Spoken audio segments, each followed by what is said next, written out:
Welcome to Drawn in 60 Seconds, where I give you a rapid run-through of a topic in history. Today I'm going to explain a little about some of Cardinal Wolsey's domestic policies while he worked for King Henry VIII of England.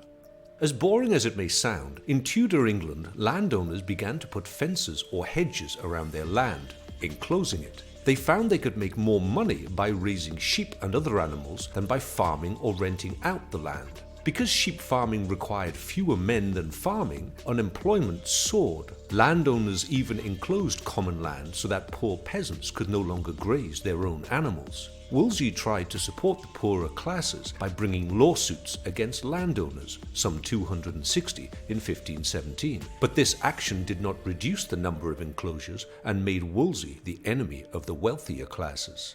As has largely been true throughout history, people of wealth often used their money to sway the legal system in their favor during the Tudor period. This meant that the poorer classes were usually unable to get justice because of the prohibitive costs. Wolsey created the Court of Star Chamber that heard cases brought by poor people. Although some people were helped, the new court was swamped and the dislike the nobles had for Wolsey only intensified.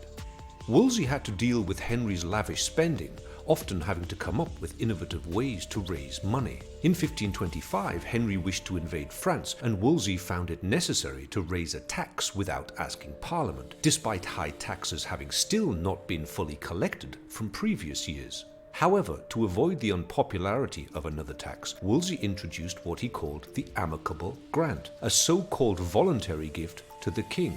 This was so unpopular that a 4,000-strong rebellion forced Wolsey to abandon it. The amicable grant helped ruin Wolsey's relationship with Henry.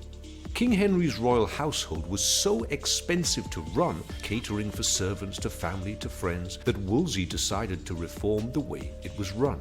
He wrote down a series of changes that became known as the Eltham Ordinances, which would also have the added benefit of reducing the influence that nobles, Wolsey's enemies, had over the royal household. We can't tell whether or not these changes were successful because Wolsey never actually introduced them.